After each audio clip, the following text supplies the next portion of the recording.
ॐ भूर्भुवः स्वः तत्सवितुर्वरेण्यं भर्गो देवस्य धीमहि धियो यो नः प्रचोदयात् ॐ शांति शांति शांति नमस्कार दोस्तों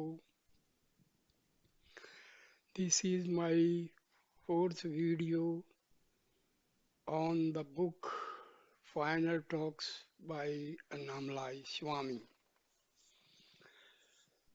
I start with a question the devotee asks, but still I must keep up with the inquiry. Annamalai Swami, if you remain in the self, inquiry will not be necessary.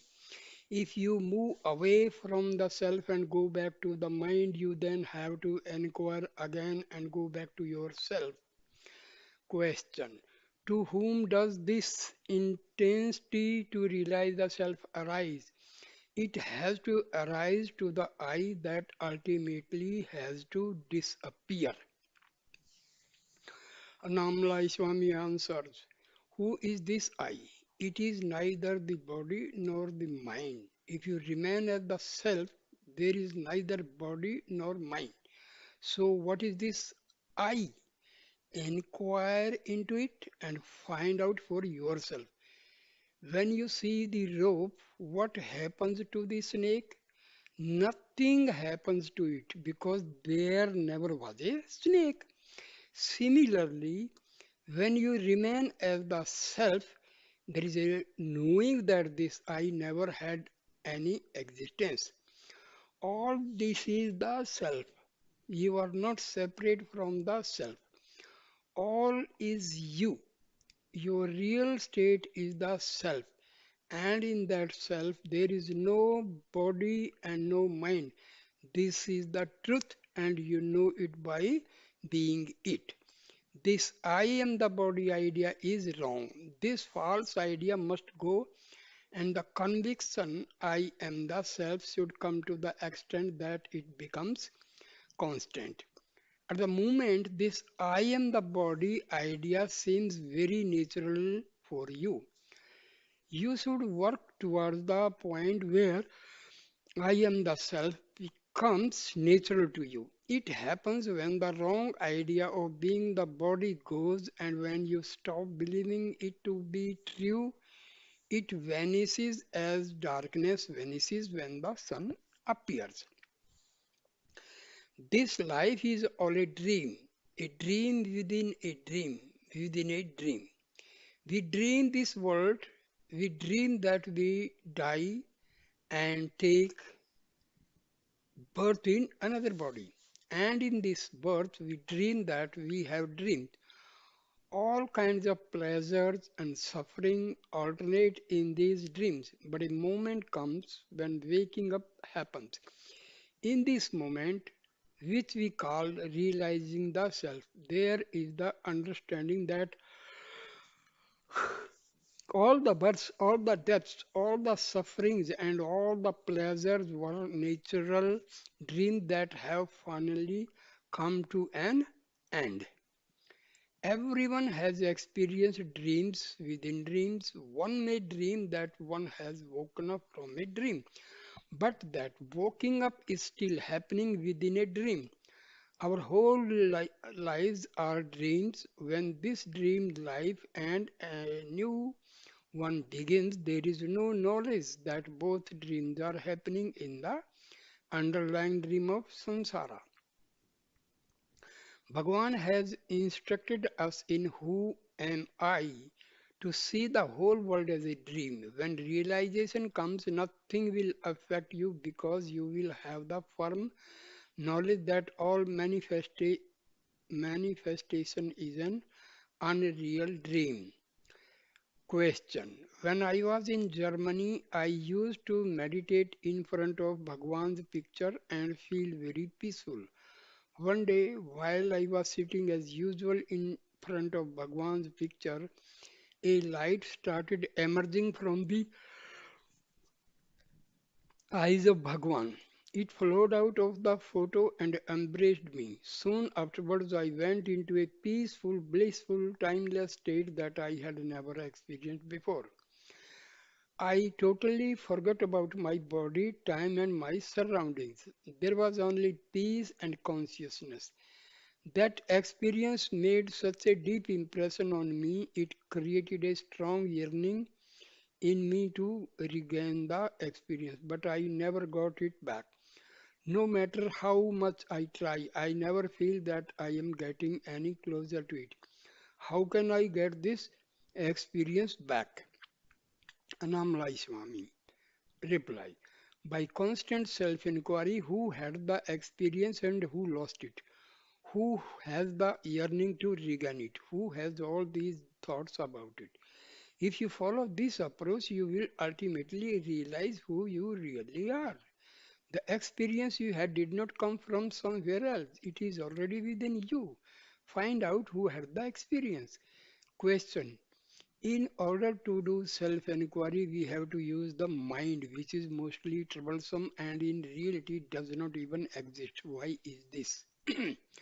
Annamalai Swami replies, the mind that we use for self inquiry is the pure mind, the sattvic mind. By using this sattvic mind, we do self inquiry to remove the impure mind, which is rajas and tamas. If you keep on doing self inquiry with the sattvic mind, ultimately this sattvic mind will be dissolved in the self. Question. Some time ago, I felt very depressed and could not get out of this state. One day, while I was doing Giri Pradakshina, which I do every day, I stopped on Bhagwan's bridge, the parapet wall of a culvert about 4 miles from Ramana, and started meditating on horizontal with closed eyes. Suddenly, the depression lifted and was replaced by peace. This depression has not returned. Annamalai Swami, the one who had the depression was not you. Your real nature is peace. Don't identify yourself with either the mind or with the depressed state it produces. These are not you. Question. After this depression left me, I found that I was always in a peaceful state. Soon afterwards, I met an Indian girl and fell in love with her. Sometimes the thought arises that I would like to marry this girl. Is it advisable to get married? Would it not be a hindrance to my sadhana? Annamalai Swami. Is this girl spiritually oriented? Question. Yes, she often goes to temple and reads spiritual books. Annamalai Swami. If the partner has progressed spiritually to the same extent that you have, it would be a great help. But if one partner is less interested in spiritual matters than the other, the one who has less interest will drag the other down, unless the more interested partner is spiritually very powerful. And in such a situation, there would always be quarrels and tension. If both partners have the same spiritual yearnings to realize the self, married life is okay. Otherwise, it is a hindrance. Question. How can we keep our sadhana in the middle of all our daily activities? It is very difficult. Annamalai Swami replies, Ramakrishna was once asked this question, and in reply he gave the example of a child who was playing by spinning round and round. If you do this, you will soon get dizzy and fall over. But if the same child spins round and round while holding firmly onto a post at arm's length, the child's grip on the post will keep him upright and prevent him from falling. On in this dizzy, spinning world of samsara, if you hold on to the post of the self, you will be able to stay upright and not fall over. I can give you another example. When you cut jackfruits open with your bare hands, there is an unpleasant milky liquid inside that sticks to your fingers and makes it very hard to take out the fruit. And afterwards, it takes hours to scrub it all off. However, if you put a little oil on your fingers before you start the work, this milk liquid will not bother you because it cannot stick to your oiled hands. Without some protection, contact with worldly matters can prove to be sticky and unpleasant.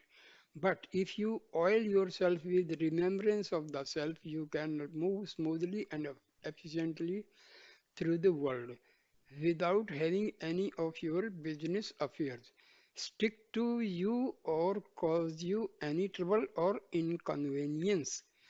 When there is a remembrance of the self, everything in life proceeds smoothly and there is no attachment to the work that is being done. Question.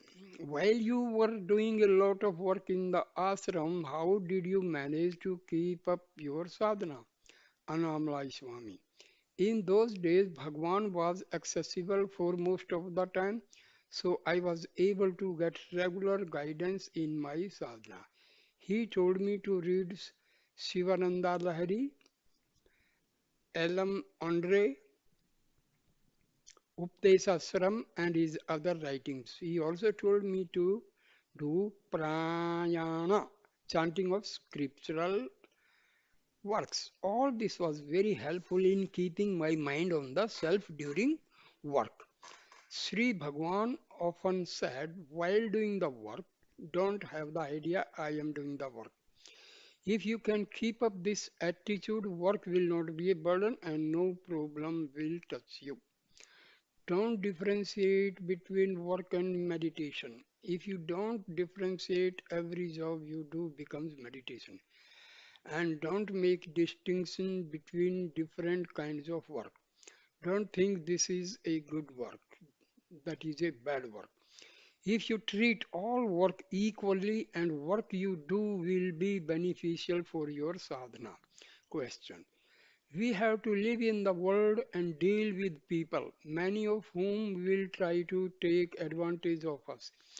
Being quiet and detached is one thing, but should we be so quiet and uninterested that we allow other people to take advantage of our passivity?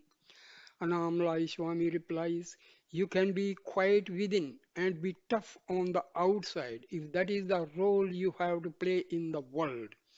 There is a story about a snake that lived under a bush by the side of the street.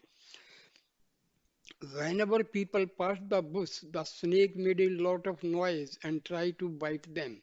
It gave a lot of trouble to anyone who came near.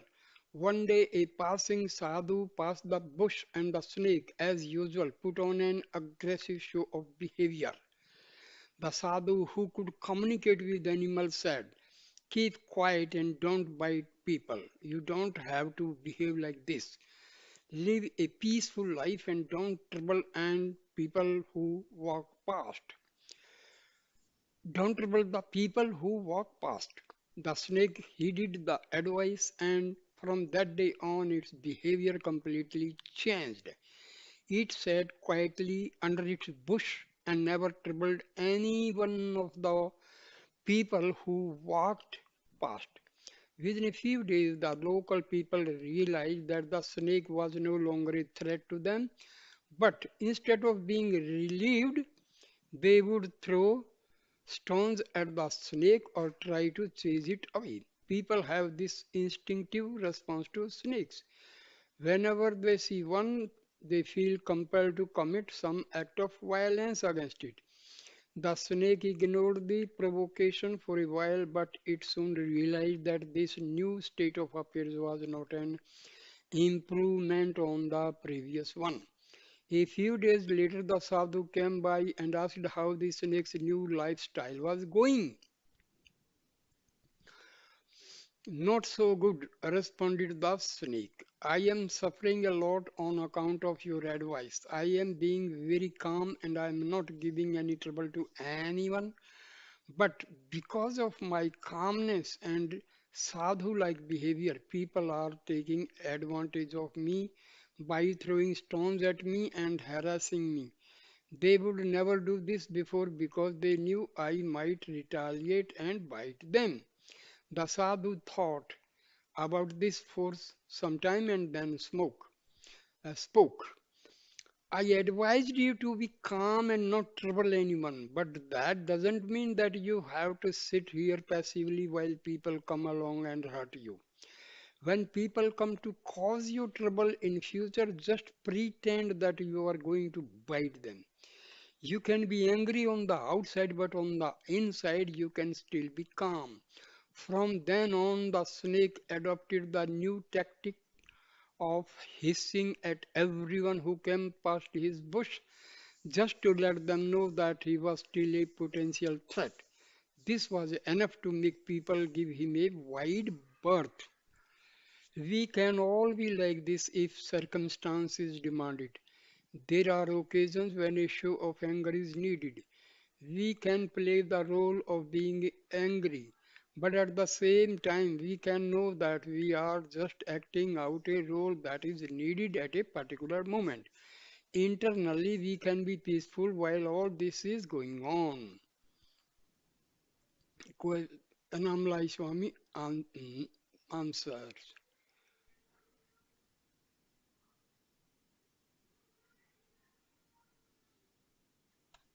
The same reply continues. Gyanis usually come to their last births with a mountain of punyas on account of what they have done in their previous lives. The jnani cannot experience all these punyas himself, but those who come into contact with him can receive them as blessings. The same thing can be said for all the papams that the jnani bring to his final life.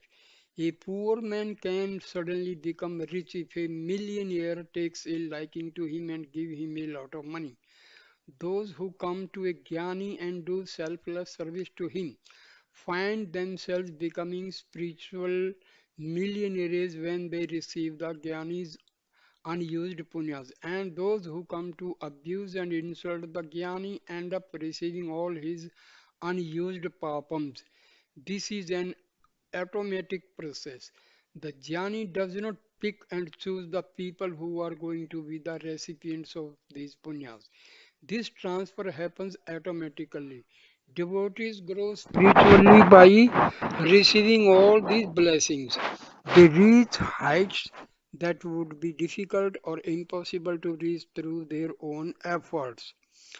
My own life illustrates this. When I was very young, I stayed alone, doing all kinds of spiritual practice by myself. I doubt that I could have experienced the truth of the self through my own efforts. Fortunately, grace brought me to Bhagwan, and through Bhagwan's grace, I had the opportunity to serve him. My proximity to Bhagwan and the work I did for him made me ready for the truth. I learned this lesson about the necessity of being in the Gyani's presence early on in my time at Ramana's Ramam. After a few weeks there, I found myself disappointed by the attitude of many of the people I found around Bhagwan. They seemed to be more interested in gossiping than in doing meditation. I knew that Bhagwan was a great man, but I did not feel comfortable living with people whom I thought were not taking the spiritual life very seriously. I decided to leave the ashram and meditate by myself. My attempt to run away was not successful. Bhagwan's grace and power brought me back from Polur, the place I had run away to. As I sat in front of Bhagwan on my first day back, Bhagwan looked at me, and while he was looking, I began to hear the words of one of the verses from Ulladu Narpadu Anubandham resonating in my heart. The supreme state which is praised and which is attained here in this life by clear inquiry, which rises in the heart when association with the sadhu is gained, is impossible to attain by listening to preachers, by studying and learning the meanings of the scriptures by virtuous deeds or by any other means. I had never read this work before, so I don't know How these words managed to repeat themselves inside me. No one else heard them except me. The words praises association with the Jnani, saying that association with such a being is far more productive for sadhaks than doing spiritual practice by oneself. After hearing these words, I got the courage to stay on at Ramanasramam and serve Bhagwan. Question. You said that by serving a Jnani one could receive his unused punyas as a blessing. Does one not need a lot of punyas of one's own merely to have the opportunity to meet a Jnani and serve him? It is not just a question of good luck. Annamalai Swami, yes, one of our saints has written a verse to this effect. Those who have accumulated punyas in many lives, those who have purified their minds to some extent, those who have made a big spiritual effort over many lives, these kinds of virtuous souls will get association with a realized Guru, and by his grace they will come to realize the truth. If you want to get out hot, you have to go near a fire. If you want water, you have to go to a well. And if you want grace to realize the self, you will have to go to a jnani. Bhagwan would occasionally quote a verse from Kabbalah Navanita that says, the immemorial Vedas declare that single-minded devotion to a holy sage is not only pleasing to Brahma, Vishnu and Shiva together, but also secures the rewards of all the Vedic rites and finally liberation from the cycle of birth. After my first attempt to run away, I never left Bhagwan again. I never went anywhere else to do my spiritual practices. I just listened to what my Guru told me and I carried out his instructions to the best of my ability. Then one day in the hall, Bhagwan turned to me and said, your karmas are over. I had this great opportunity to surrender to a Guru like Bhagwan, to trust him and to serve him.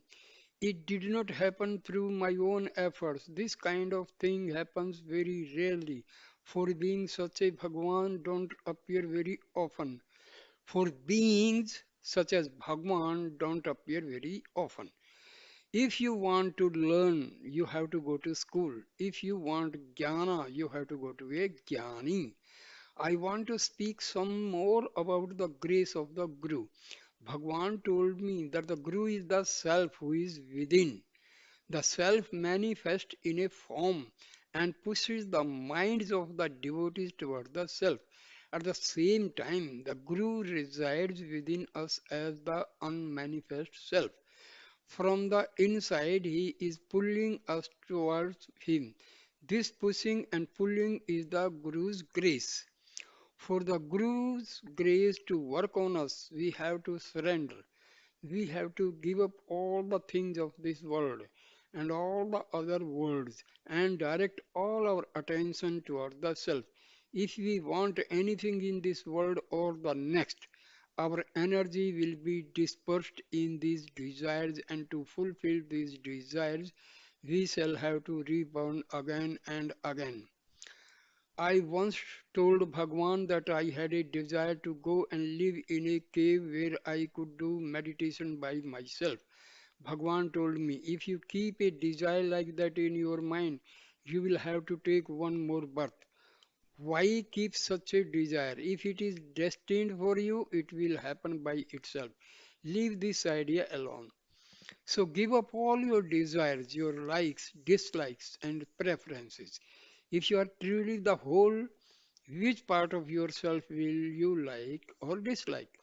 To strengthen my resolve, Bhagwan would sometimes tell me inspiring stories of service and devotion from the lives of other great teachers. He twice told me about Virupakshadeva and Namasivaya, two great beings who lived on Arunachala several centuries ago. These two served their Guru in Karnataka very faithfully for many years. At the end of this period, the Guru sent both of them to Arunachala and told them to meditate there. They came here and picked different spots for their tapas. Virupakshadeva sat in the cave that is now named after him, and Gohai Nama Shivaya picked a cave that was further down the hill. They both attained liberation after years of meditating here. Eventually, they attracted the devotees of their own and started ashrams here. Perhaps Bhagwan told me this story because he knew that it was my destiny to be sent to meditate myself after many years of service. If a disciple serves a guru, the guru does not gain anything from it, but the disciple by his service becomes purified and fit to receive the truth. A ship may be taking you to the other shore of the ocean, but the ship itself is not gaining anything from you. There is one more verse that I want to quote for you. It was sung by Manika Vachagar, whose supreme devotion to Shiva enabled him to realize the self. Bhagwan often quoted Manika Vachagar's poems to us. I gave myself to you. In return, you must give yourself to me. So, in this business of giving and taking, who is the real winner? In our transactions, I received limitless ananda from you. But what did you get from me? Nothing. Just a useless ego. So, now you are residing in my heart. What more do I need? I have become fulfilled. I need nothing because you are in my heart. Manika Vachagar could sing like this because Shiva himself was residing within him as his own reality. His desires were fulfilled, he needed nothing. Annamalai Swami further says, in the 1930s, I received a telegram stating that my father had passed away. I reported the fact to Bhagwan and asked, please give him moksha, liberation. Bhagwan nodded and said yes. Soon afterwards, Chinna Swami asked me to take a bath because in our Hindu tradition, when either our father or mother dies, we have to take a purific purificatory bath. I told Chinna Swami, my father has not died. Bhagwan is my father. He is still here. The man who has just died was the father in my last birth. My father in this birth is Bhagwan, my Guru. I don't need to take a bath. There is another Hindu tradition surrounding death. If anyone dies in the family, we don't take food until the body has been disposed of. When Bhagwan's mother died at Sakandasram, Bhagwan ignored this rule, saying, Mother is not dead, let us eat. In this case, there was no ritual pollution involved because his mother had realized the self in her final moments.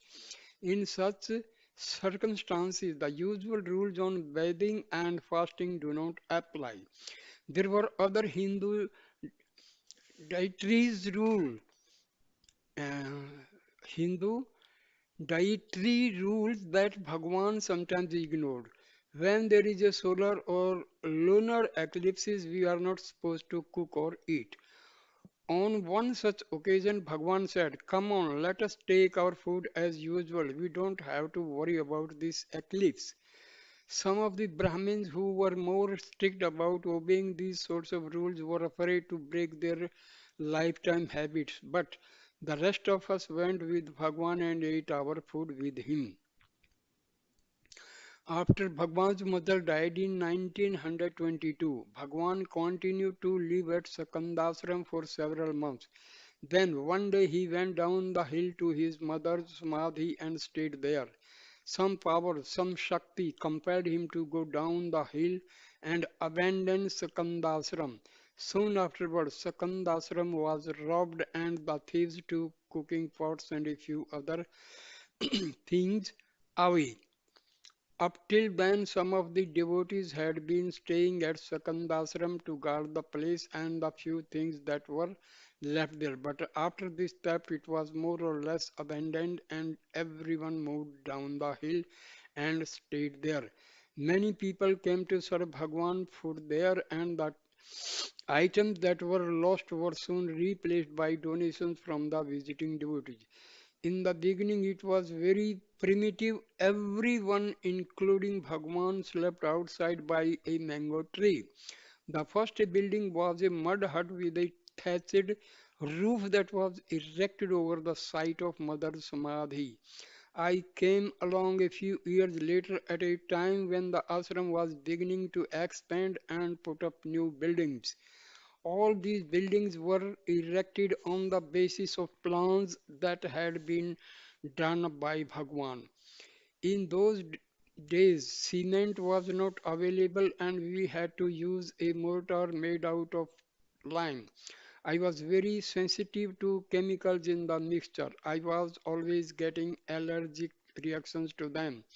Every morning I would wake up with pus oozing out of my eyes. I had to work outside in the heat all day and my body felt like it was overheating even during the cool of the evening. Bhagwan taught me how to prepare a special mixture made out of coconut oil, sesame oil, and castor oil. He told me that if I applied this mixture to my feet in the evening, it would take away this feeling of overheating. I tried it and it worked very well. Up till then, I had found it hard to sleep at night on account of this feeling of heat that was always in my body. After I started applying this mixture, I always had a good night's sleep. At some point while I was serving Bhagwan, the ashram acquired the house in Tiruchoji where Bhagwan was born. Chinna Swami asked me to go there and do some construction work on the old house. He wanted to turn it into some kind of temple. I did not want to leave Bhagwan, so I told Chinna Swami I have completed all my temple worshipping and my bathing in holy waters in my previous birth. That's why I have come to Bhagwan now. I don't need these activities anymore.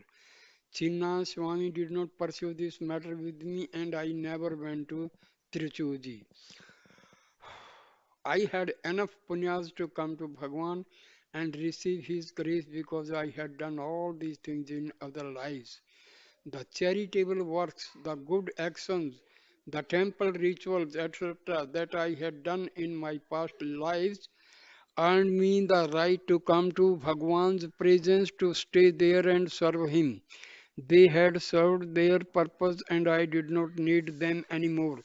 All these ritual activities lost their appeal for me within a few days of encountering Bhagwan and his teaching. Question. In Swami's book, I read that he liked to drink the water that had been left in Bhagwan's cup. This is more kind of ritual that he persisted with long after he came to Ramanasramam. Does Swamiji make a distinction between ordinary rituals and accepting leftovers from the Guru? Annamalai Swami. When I worked in the ashram, I used to drink the water with which Bhagwan had washed his hands. I would get this water 2 or 3 times a day. Even after moved at Palakotu, I still occasionally drank this water because Mudaliar Patti sometimes used to bring it to me. She knew that I liked this water and she knew that I had been accustomed to drinking it. Sundaram translating. I once asked Swamiji why he was so attached to drinking this water. He said that it was on account of a story he had read when he was still living in his village. The story was about a sage called Patinathar who lived with his disciple Badrigiriyar, Badragiriyar in a village called Tiruvidamrudur. Tiruvidamrudur. Annamalai Swami, continuing the story. Every day these two used to give their leftover food to a dog. Sometime later this dog died and took birth as a princess in the household of the king of Banaras. When she grew up, the king wanted to arrange her marriage, but she refused, saying that Instead of marrying, she wanted to see a sage called Pata- Patinadar, who lived in Tiruvidai Marudur. Seeing how determined she was, the king himself agreed to take her to see this man. As soon as she arrived there, Patinathar recognized her and told his disciple that in her previous life she had been the dog that had been given their leftover food. Then Patinathar added, she will become enlightened because she ate that food. The disciple found this whole story hard to believe. How can a dog take birth as a human being? He asked. And how can she get enlightened merely on account of having eaten this food? Patinathar answered, I will show you, and then proceeded to walk to a nearby Shiva temple. The princess and the disciple followed. As they stood together inside the temple, Shiva appeared in front of them in the form of light. The light engulfed both the disciple and the princess and absorbed them into itself.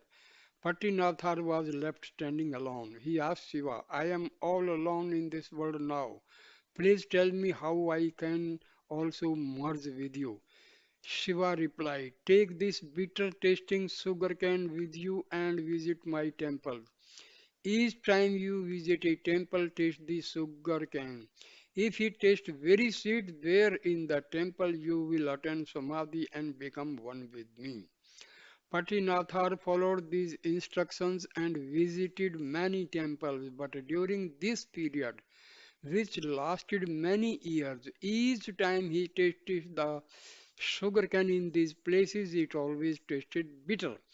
Finally, he arrived at Tiruvanantiyar, a small town near Madras.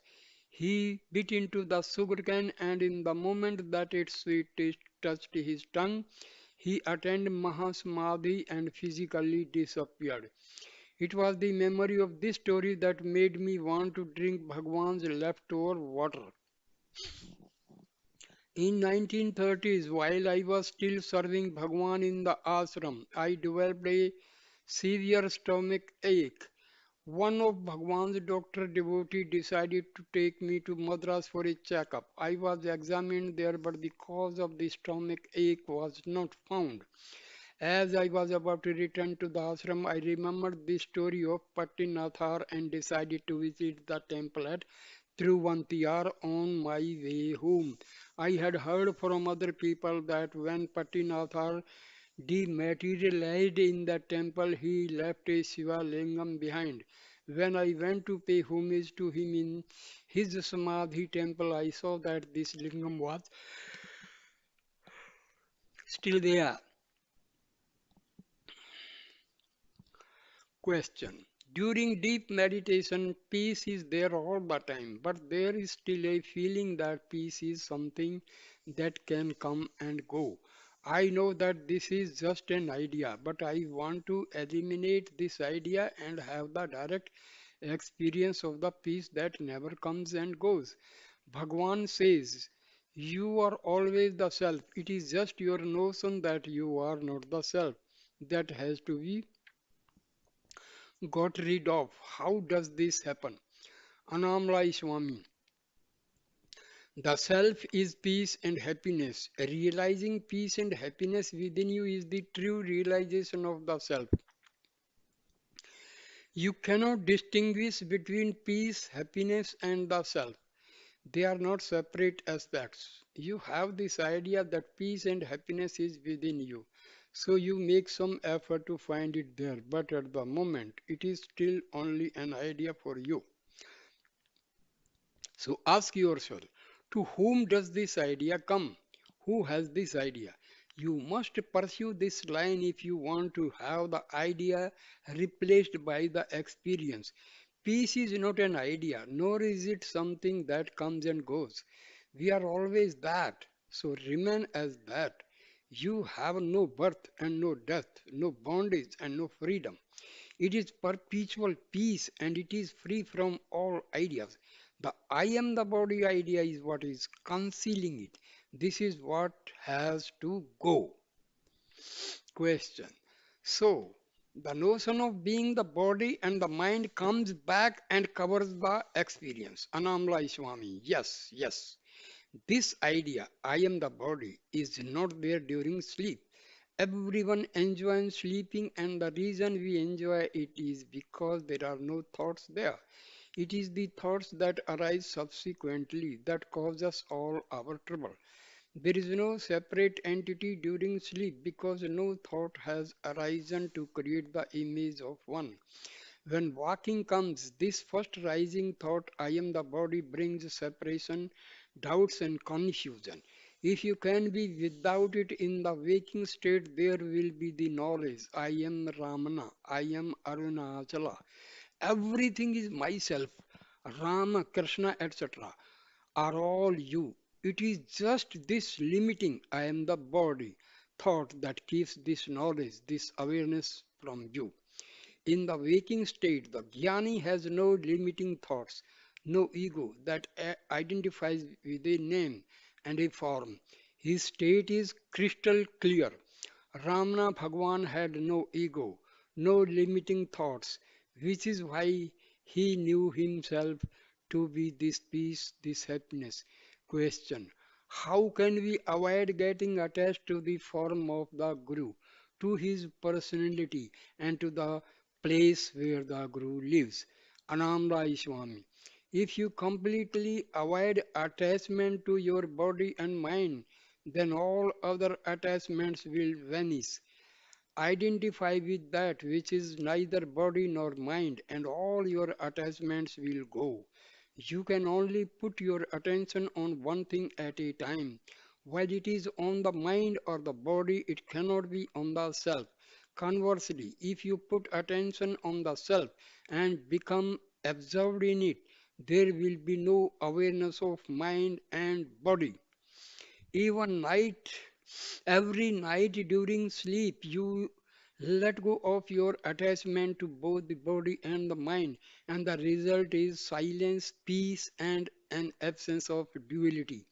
You can have this silence, this peace, and this absence of duality in the waking state by not relieving the rising thoughts that create duality for you.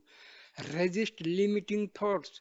Replace them with the thoughts such as all is myself, everything is myself, all animals, all things are myself. What you think, you become. If you understand and experience that everything is yourself, how can you have likes and dislikes? If everything is you, there will be no desire to avoid anything, no impulse to discriminate in favor of anything. If you want to discriminate at all, avoid bad company and bad thoughts. At night, when you suddenly start to experience the cold, you pull a blanket over yourself. Pull the blanket of discrimination over yourself when you feel that there is a possibility of bad company and bad thoughts dragging you down. You may need to do this, but the Jnani will not, because nothing can ever drag him back into the realm of false identifications again. He will always be in that state in which he knows everything to be himself. He will never again have the idea that anything is different or apart from his own self.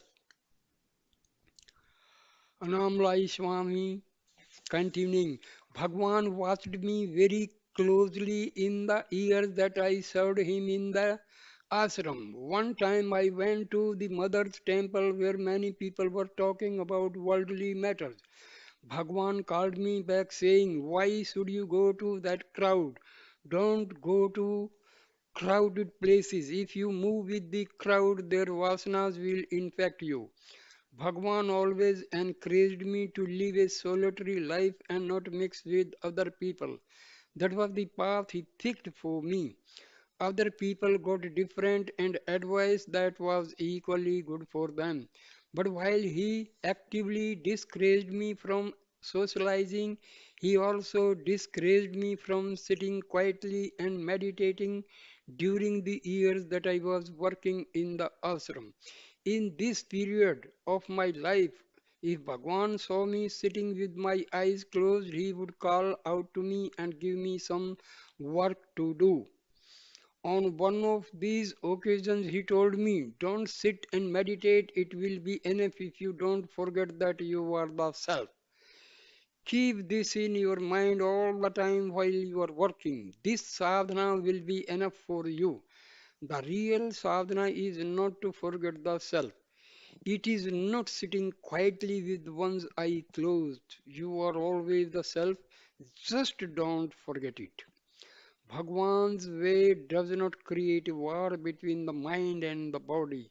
He does not make people sit down and fight the mind with closed eyes.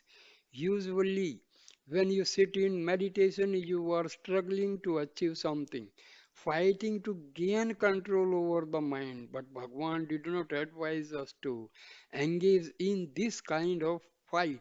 He told us that there is no need to engage in a war against the mind because mind does not have any real fundamental existence. This mind, he said, is nothing but a shadow.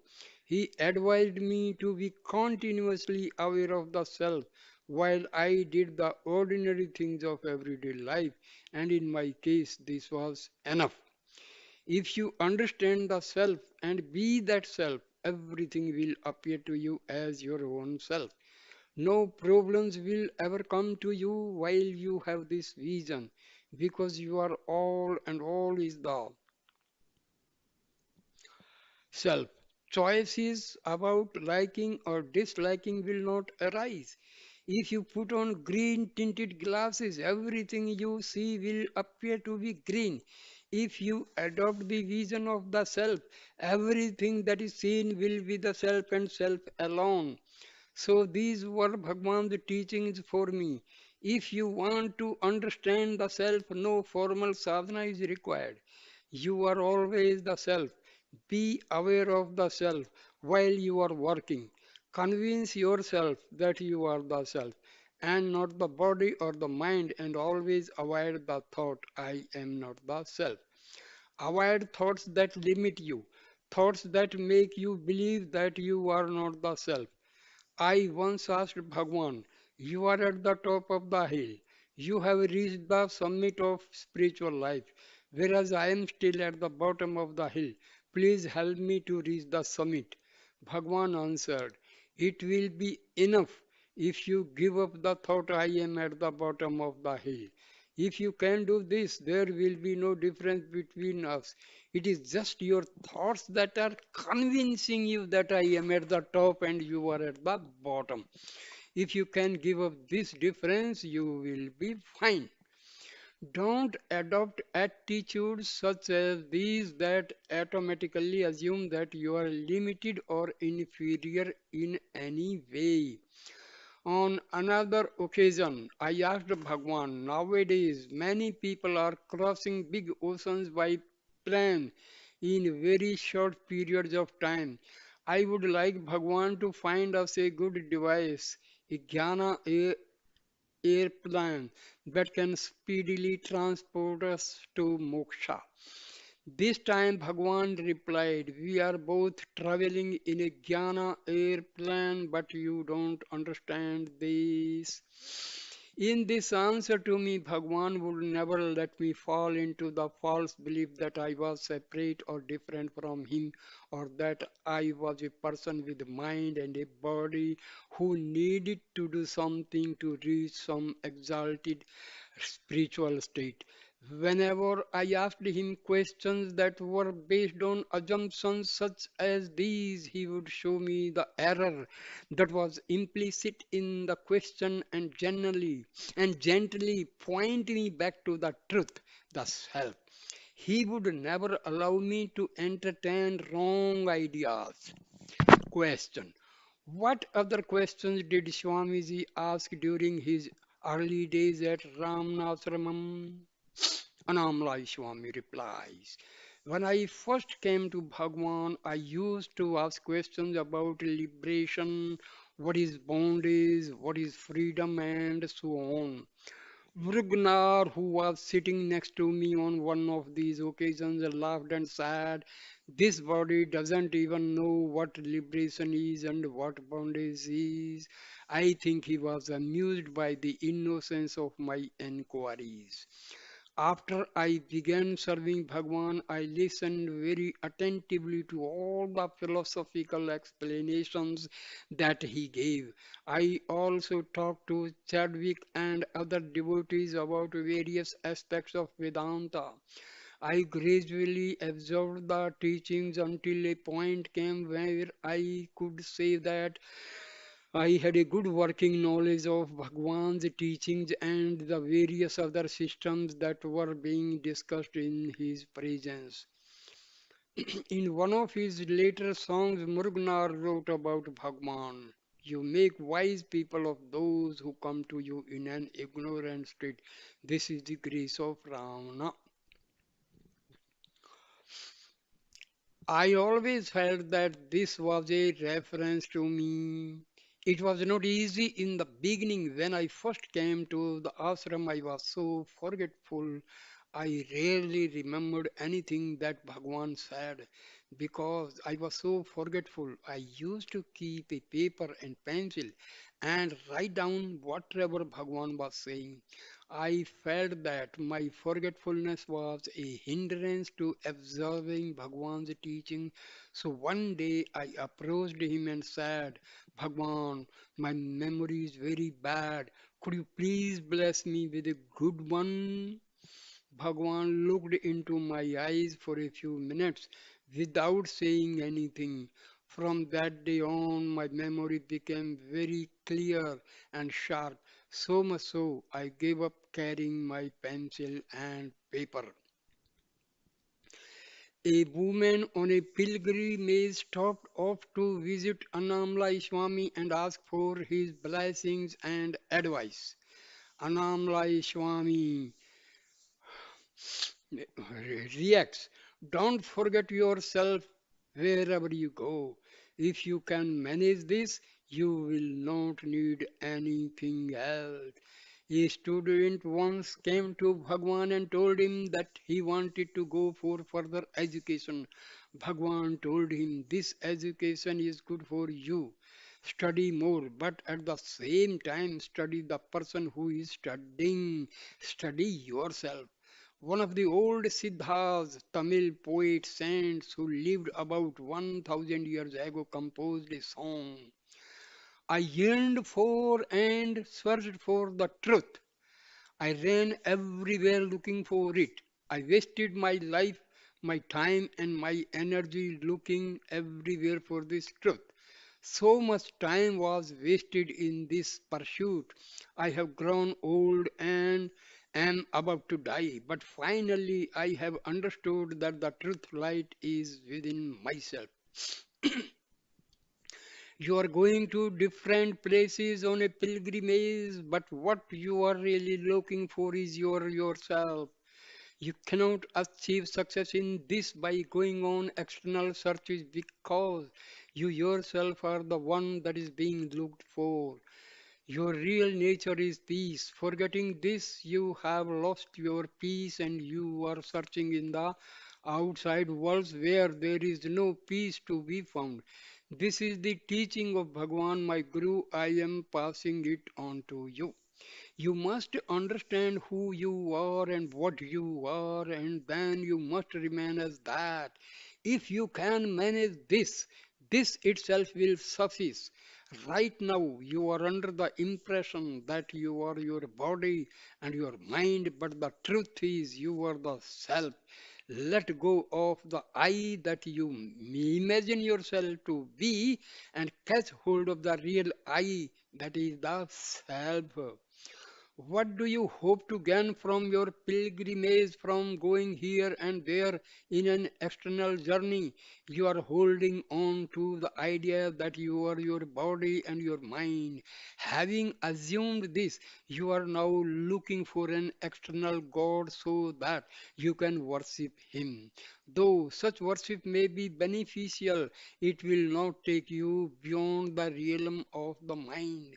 While you hold on to the idea that you are a person inside a body, whatever you see will be a manifestation of your own mind. You cannot transcend the mind by worshipping your own external projections. All these external appearances that you see in front of you are Maya. They have no fundamental abiding reality. To find the self, to find what is true and real, you have to look inside yourself. You have to find the source, the place where all these mental projections arise. You are looking for satisfaction in the outside world because you think that all these objects you see in front of you are real, they are not. The reality is the substratum in which they all appear. This is what you should be seeking instead of looking for external gods in the different pilgrimage places. An elephant is made out of wood. If we see it as wood, it is wood. But if we get caught up in the name and form, we will see only an elephant and forget that it is underlying nature is wood. All is your own self. This form is different, that form is different, this is more powerful, this is worse. These are all judgments you make when you see separate objects instead of having the true vision that all is an undifferentiated oneness. There may be different varieties of light bulbs, but the current that activates and sustains them is the same. You must learn to become one with this activating current and unmanifest self, and not get caught up in all the names and forms that appear in it. Here is another verse from one of the Siddhas. Because of your ego, you are going to the forest to look for spiritual light. You are looking for this darshan of light in Badrinath and other Himalayan pilgrimage places. These things are the illusion of the mind. They depend on the states of the mind and the functioning of the mind. That which you are searching for is within yourself. Bhagwan wrote in Ulladunarpadu verse 11, knowing all else without knowing oneself, the knower of objects known is nothing but ignorance. How instead can it be knowledge? All the information the mind accumulates and all the experience it collects are ignorance, false knowledge. Real knowledge cannot be found in the mind or in any external location. The mind sees through colored glasses, and what it sees is tinted and tainted by that color. If your mind is in a spoiled and disturbed condition, the entire world will appear to be in a spoiled and disturbed condition. If your mind is crystal clear, everything will appear to you to be clear and peaceful. Your most important objective must be realizing the self. If you have not done this, you will spend your time in ignorance and illusion. You, your mind, this world, they are all Maya. Don't become a slave to this Maya. Instead, realize the self and let Maya become your servant. I have just remembered another verse from the Siddhas. Many people have struggled years together to realize the self. Millions and millions of people have struggled looking for the light outside themselves. If these millions and millions of people have died without understanding the self that is within them, it is because they did not understand the real path. You must find someone who has followed the right path, someone who has discovered this inner truth for himself and who stabilized himself there. Such a one will give you good advice. He will not send you out on unproductive adventures in the outside world. Following the advice of someone who has not reached this state is simply a case of the blind leading the blind. Neither knows the right path, and both will eventually fall into a big hole. You may find a fruit that is very bitter and decide to improve its flavor.